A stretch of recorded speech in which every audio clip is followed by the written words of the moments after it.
Yo ingresé en enero de 1975. Me dijeron, el tiempo está muy malo, se va a devolver. Llevo un enfermo muy grave a bordo. Yo nací en una finca que se llamaba Mayra, en Guática, Risaralda. Ese año llegó el Papa a Colombia, el 28 de agosto. Y eso es lo que tiene que ser la vida misionero, cercano con la gente en la que se relaciona. Una familia así muy religiosa, pero con opciones religiosas pocos.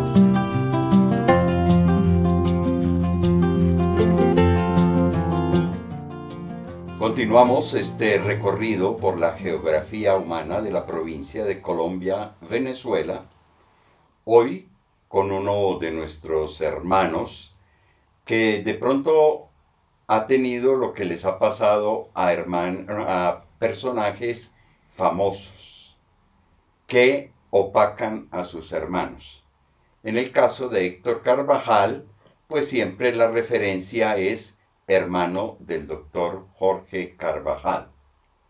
Para un gran número de personas que presencian esta entrevista, la figura del doctor Jorge Carvajal, médico bioenergeta, que hizo sus inicios de profesión como practicante en las tierras del norte chocuano, vinculado a la gran obra del padre Alcides Fernández y otros claretianos, da al apellido de los Carvajal la referencia. Y entonces Héctor es de los hermanos menores de Jorge, y entonces te preguntamos con el saludo y la bienvenida al mundo digital de la provincia de Colombia, Venezuela. ¿Tu vocación empieza en el servicio de tu hermano en la misión del Chocó o cómo empezaste a ser claretiano? Yo empecé a ser claretiano porque estando yo comenzando mi adolescencia, mi familia conocía a los claretianos, al padre Gabriel, al padre Darío Echeverri. En ese tiempo iba mucho a mi casa y compartíamos en noches bohemias en mi casa entre sonidos de guitarra, de canto y uno que otro traguito. Ahí me fui interesando porque yo veía unos hombres muy del común, muy familiares, muy sencillos, muy cercanos y después más adelante tuve la oportunidad de conocerlos de forma más directa. Y fue ahí que, sin pensarlo en ese tiempo todavía, fui adquiriendo un referente de servicio, de claretianidad, que fue lo que más me interesó cuando ya decidí optar por la vida religiosa. Estamos hablando del año 1983, tiempo en que se produce tu entrada al seminario. Cuéntanos un poco tu itinerario formativo a partir de esa decisión de ser claretiano. Bueno, mi itinerario formativo fue inicialmente con el padre Libardo en la casa que en ese entonces se llamaba La Elvira, ahora Villa Claret. Villasayent. Hubo un tiempo en que se le llamó la casa de los espantos porque allá ocurrieron una serie de fenómenos paranormales que al fin nunca se llegó a saber lo que ocurría allá, pero eso fue una historia que recorrió toda la congregación y los claretianos que en ese tiempo iban a distintos países por motivos de reuniones y encuentros, a todos les preguntaban sobre eso. Fuimos testigos, tú y yo, de esos días y esas situaciones, indudablemente muy extrañas y muy reales porque fueron percibidas. Estabas tú con unos 7 estudiantes, tu formador, que era el padre Libardo, no estaba en el momento, y entonces vivimos juntos esa experiencia. Después tú te has metido mucho con el mundo de las energías y esas cosas. ¿Qué recuerdo te queda de los famosos sucesos de La Elvira, más allá de todos los géneros literarios que desarrollaron después unas leyendas increíbles sobre lo que allí se vivió. Bueno, después evidentemente me ha tocado moverme en todo ese mundo, porque en mi trabajo pastoral me he encontrado con muchas personas que han padecido de esas situaciones y desde la experiencia de la Elvira y otras experiencias pastorales he ido teniendo más experticia, como se llama, y no solo experticia, sino la experiencia propia en poder acompañar a gente que padece de estos fenómenos. Y luego, por eso así de influencia de mis hermanos, por eso de las medicinas alternativas y naturales, de ellos he ido aprendiendo bastante, por un lado. Y por otro lado, con las comunidades y los sabios tradicionales con los que me he puesto en contacto, de ellos he aprendido bastante. Ese ha sido un aprendizaje que no es solo un aprendizaje de conocimiento, sino que me ha servido en mis labores pastorales para acompañar a mucha gente. Retomaremos enseguida esas vivencias ya pastorales. Nos queda de esa famosa historia de la Elvira más bien la leyenda que afortunadamente no tuvo consecuencias ni psíquicas para ti, ni más allá del tiempo que estuvo esa casa abandonada, en fin. Pero retomemos un poco tu vocación y el contexto de tu vocación.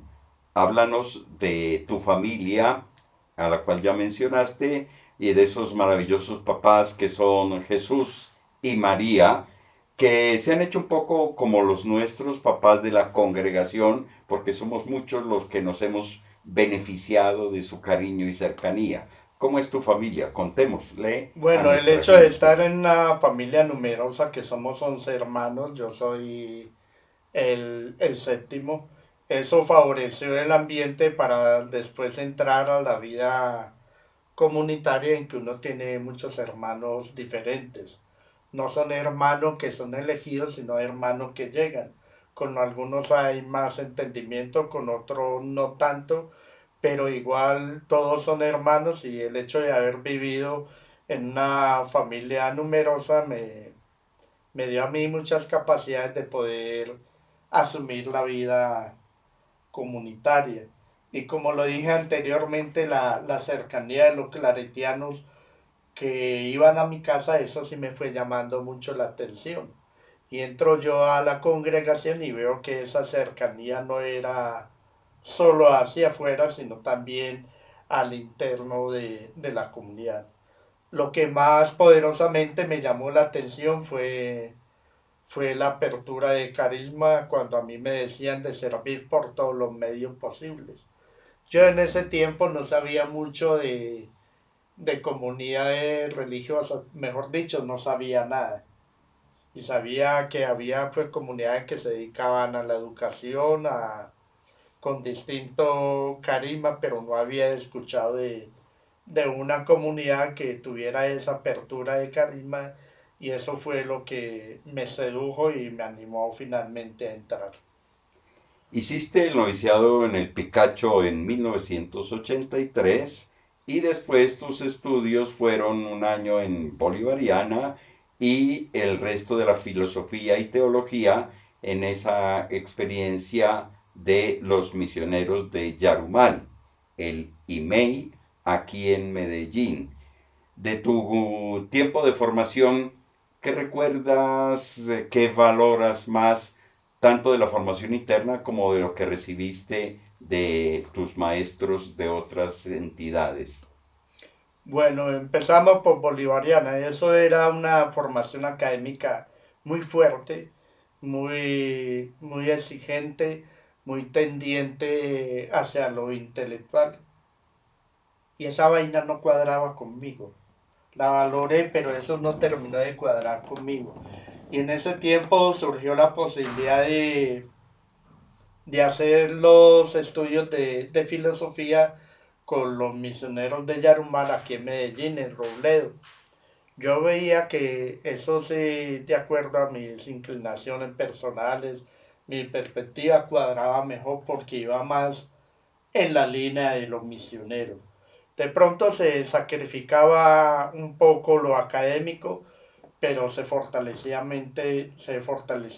fuertemente los misioneros. Y eso es lo que yo valoro en las dos experiencias. Por una parte en bolivariana, que aunque no era mi esquema mental respecto al mundo de lo académico, me dejó una base en el estudio, en la investigación y en todo eso. Y por otra parte, con los misioneros de Yarumal, el aspecto propiamente misionero con el que nuestra congregación se identifica más. Y entonces te ordenas en el año 89. 14 de 89. mayo del 89. ¿Y Voy a cuál, ajustar 30 años este año. y cuál ha sido tu itinerario ya como sacerdote misionero en todo ese tiempo? Mi itinerario como sacerdote misionero en cuanto a la formación ha sido de mucha inquietud por el área bíblica, el área antropológica, las ciencias sociales y el área de las medicinas alternativas. Es en ese mundo en que me he movido, he sido un poco autodidacta, he tenido maestros muy buenos en todas esas áreas y eso es lo que me ha permitido desde lo que iba adquiriendo en la comunidad y mis dones personales poder prestar muchos servicios pastorales. Y esos servicios pastorales los desempeñaste. Río Sucio ha sido campo de trabajo, el de tus primeros tiempos de De sacerdocio, mis primeros amores. tus primeros amores. Pero tú has tenido la oportunidad de prestar el servicio también fuera de las fronteras patrias. Cuéntanos esas experiencias de misión universal, Venezuela y Bolivia. Venezuela y Bolivia. En Bolivia estuve luego de una experiencia de acompañamiento de formación a un grupo de teólogos que en ese tiempo se llamaban comunidades en inserción. Estaba en San Javier, eso fue el año 1996-97. Fue muy fuerte esa experiencia en Bolivia a pesar de ser tan corta porque ahí tuve la oportunidad de asomarme a cosas que yo sabía que existían, pero no que las podía experimentar. Me había asomado al mundo indígena, pero en zona selva, en el Chocó, sobre todo en Quito y en Río Sucio, pero no me había asomado al mundo indígena en zona andina, en zona de altura. Y eso fue una experiencia muy enriquecedora porque siendo un mundo indígena tuve oportunidad de participar de otra visión del mundo, de la realidad, de la manera de meterse, de insertarse en ella, que definitivamente eso a mí me enriqueció mucho. Allá tuve oportunidad de estar en contacto con comunidades indígenas de los quichuas y de los aymaras, pero también me correspondió hacer como de auxiliar en formación allá en Bolivia, más concretamente en Cochabamba. ¿Qué fue? ¿Cuánto tiempo? La Año y experiencia. medio, año y Año medio. y medio. Y después de estar en Bolivia, vas a Venezuela, al oriente, al delta Amacuro. No, bueno, eso ya como experiencia de misión a Yentes, entonces sí. Yo he estado también en Venezuela en dos oportunidades. Primero en el Delta Macuro, año y medio. Otra experiencia, porque a pesar de ser indígenas que están en zona selva, como se dice propiamente, en el Delta Macuro es una cultura totalmente distinta a lo que yo conocí de los Embera en el Chocó. Y allá tuve oportunidad de participar en varios aspectos. Uno, en la parte organizativa, en el fortalecimiento de las organizaciones propias indígenas, en la parte de defensa del territorio, en la parte de la identidad cultural y como una parte muy importante de esa identidad cultural, la espiritualidad.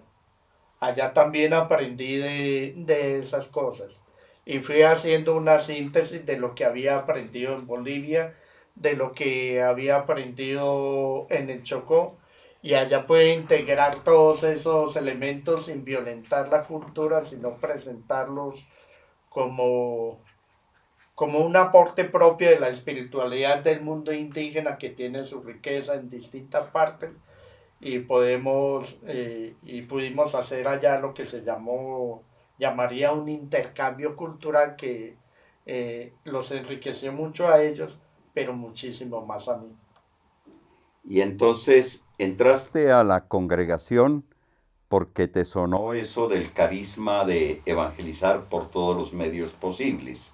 Exactamente. Y tenías por otra parte un background que era el tema del interés de varios de tus hermanos por el mundo de la medicina alternativa, de la bioenergética, a lo cual veo que sumaste todo el tema de la aproximación a las cosmogonías y a las prácticas de los pueblos indígenas.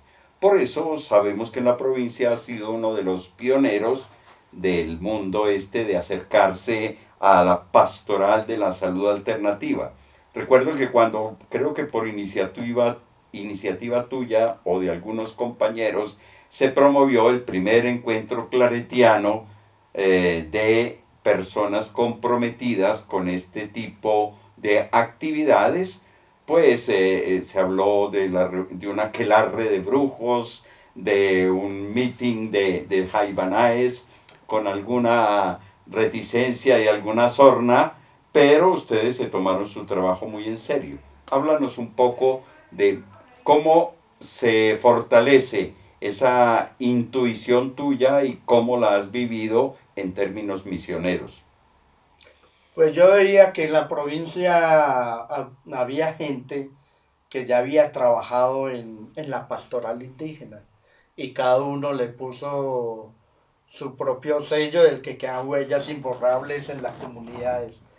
Pero hablando con otro compañero, más concretamente con el padre Héctor Castrillón, tocamos el tema de que eso era necesario articularlo a una pastoral indígena más propiamente. Ya la comunidad había tenido una pastoral indígena, pero de cara a apoyar las pastorales indígenas de los distintos sitios donde habíamos estado. Pero internamente un equipo todavía no se había articulado. Y la articulación se dio por carisma, por inclinaciones personales y un análisis de la realidad de lo que se había hecho y sobre todo teniendo en cuenta que aunque habíamos trabajado mucho, se había trabajado de forma dispersa y no se habían recogido experiencias y ni se habían sistematizado. Igual, en este momento estamos así mismo, pero está la inquietud latente en el aire que a muchos ha seguido motivando y que ha permitido que en base a esos sueños que tuvimos en ese momento de articular no solo el trabajo, sino de compartir las experiencias, de animar a otro, es por eso que en este momento en la provincia todavía sigue existiendo la pastoral indígena articulada a la pastoral de la cultura. Definitivamente, eso es algo que no se puede hacer por imposición ni por decreto, sino que ante todo ha correspondido a carismas, a actitudes y a disposiciones para poder trabajar en la pastoral étnica. Y vimos hace poco, promovido por el equipo de comunicaciones de la provincia, un interesantísimo reportaje sobre tu tema, uno de tus temas concretos, que es el tema de los bastones, de los jaibanaes y todo lo que se mueve en torno a esas figuras de liderazgo y de sanación concretamente en las culturas del Chocó. Eso te ha llevado a meterte muy a fondo, más que en el estudio académico, en el contacto directo. ¿Hacia dónde te lleva eso y hacia dónde puede llevar eso al trabajo misionero de la provincia? Bueno, eso por un lado para los indígenas ha sido un aporte grandísimo, porque ha sido recoger la experiencia de lo que ellos han vivido por tanto tiempo, y es posible que se hayan hecho algunos trabajos al respecto, pero yo no conozco. Lástima pues que hablando de bastones y toda esa cosa, no haya sido un mayor, un jaibaná, un líder espiritual el que lo haya hecho. Pero el hecho de que yo haya promovido ese video ha servido por el contrario de desafío para los sabios tradicionales, que muchos lo han visto, para que ellos se preocupen y entiendan que pueden hacer sus propios videos al respecto. Definitivamente lo que yo planteo en el video está planteado desde mi experiencia, que recoge lo de ellos, pero también recoge de manera integrativa otras experiencias que yo he tenido, y cuando las presento a cada grupo como propios de ellos, y así lo aceptan, y ese ha sido en parte el éxito mío en ese trabajo, que más de ser un hecho cultural, ha sido un hecho para mí profundamente espiritual, porque toca las fibras de la cultura.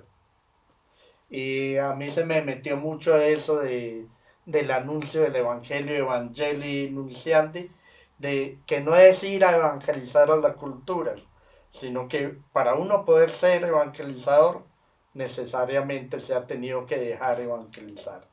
Evangelizar indudablemente por el mensaje de Cristo y su propuesta de vida, pero evangelizar no por las semillas del reino, como se dice en los documentos del Vaticano, sino por expresiones auténticas y desarrolladas del reino que hay en cada cultura, y eso es lo que más me he preocupado profundamente.